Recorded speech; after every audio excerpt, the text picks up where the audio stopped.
Friends, మీరు మా ఛానల్ను మొట్టమొదటిసారి చూస్తున్నట్లయితే సబ్స్క్రైబ్ చేసుకోవడం మర్చిపోకండి.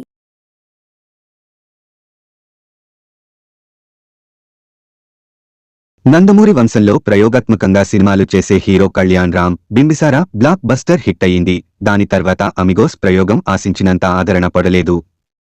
దాని తర్వాత చేసే సినిమా ఎక్కడ తగ్గకుండా ప్రీ రిలీజ్ బిజినెస్ 20 కోట్లు చేసింది. నందమూరి కళ్యాణ్ రామ్ హీరోగా, సంయుక్త మీనన్ హీరోయిన్ గా పీరియాడికల్ సస్పెన్స్ థ్రిల్లర్ చిత్రం డెవిల్ ఈ సంవత్సరం చివరి శుక్రవారం డిసెంబర్ 29న రిలీజ్ చేశారు. డెవిల్ సినిమా ఎలా ఉందో చూద్దాం. భారతదేశంలో బ్రిటిష్ పాలన నేపథ్యంలో జరిగిన కథ ఇది.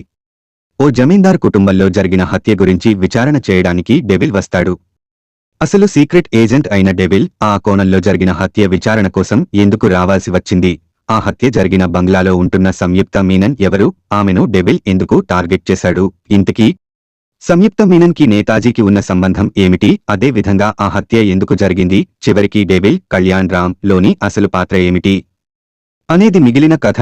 కళ్యాణ్ రామ్ తన గత చిత్రాల కంటే భిన్నంగా బ్రిటిష్ నేపథ్యంలో ఈసారి మైండ్ గేమ్ యాక్షన్ డ్రామాతో సీక్రెట్ ఏజెంట్ గా వచ్చాడు. అలాగే ఈ సినిమాలో కళ్యాణ్ రామ్ లుక్స్ లో, యాక్షన్లో ఫ్రెష్నెస్ కళ్యాణ్ రామ్ చేసిన ప్రయత్నం బాగుంది. ముఖ్యంగా సీక్రెట్ ఏజెంట్ గా కళ్యాణ్ రామ్ నటన సినిమాకే హైలైట్ గా నిలుస్తోంది. మెయిన్ గా సెకండ్ హాఫ్ లో హత్యకు సంబంధించి రివీల్ అయ్యే ట్విస్ట్ అండ్ యాక్షన్ సన్నివేశాలు చాలా బాగున్నాయి. సంయుక్త మీనన్తో లవ్ అండ్ కెమిస్ట్రీ ఎక్సలెంట్ గా ఉన్నాయి. హీరోయిన్ సంయుక్త మీనన్ కూడా చాలా చక్కగా నటించింది. మరో కీలక పాత్రలో నటించిన మాళవిక నటన ఆకట్టుకుంది. ఈ చిత్రానికి మరో ప్రధానాకర్షణ నేతాజీ పాత్ర చుట్టూ స్క్రీన్ ప్లేను నడపడం. ఇక విలన్ గా నటించిన బ్రిటిష్ నటులు కూడా బాగానే నటించారు. కమెడియన్ సత్యతో పాటు శ్రీకాంత్ అయ్యంగార్, అజయ్ మరియు మిగిలిన నటీనటులు కూడా తమ పాత్ర పరిధి మేరకు బాగానే నటించారు. మొత్తం మీద ఈ చిత్రంలో యాక్షన్ సీన్స్ మరియు థ్రిల్లింగ్ ఎలిమెంట్స్ బాగా ఉన్నాయి. దర్శకుడు అభిషేక్ నామా తెరకెక్కించిన యాక్షన్ సీక్వెన్సెస్ బాగున్నాయి. ఇక సంగీతం విషయానికి వస్తే పాటలు ఫర్వాలేదనిపిస్తాయి. సినిమాటోగ్రఫర్ పనితనం ఈ సినిమాకి ప్రధాన ఆకర్షణ. ప్రతి ఫ్రేమ్ చాలా ఎఫెక్టివ్గా తీశారు. నిర్మాణ విలువలు చాలా బాగున్నాయి.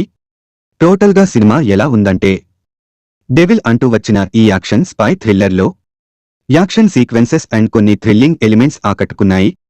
తన యాక్టింగ్ అండ్ యాక్షన్తో కళ్యాణ్ రామ్ మెప్పించాడు. మొత్తం మీద ఈ చిత్రంలో మెయిన్ పాయింట్తో పాటు యాక్షన్ ఎలిమెంట్స్ అండ్ ట్విస్ట్లు బాగున్నాయి. ప్రేక్షకులకు ఈ చిత్రం బాగా కనెక్ట్ అవుతుంది. మీకు నా వీడియో నచ్చితే లైక్ చేసి సబ్స్క్రైబ్ చేసుకోవటం మర్చిపోకండి. మీరు నా వీడియోను చివరి వరకు చూసినందుకు ప్రత్యేకంగా ధన్యవాదాలు.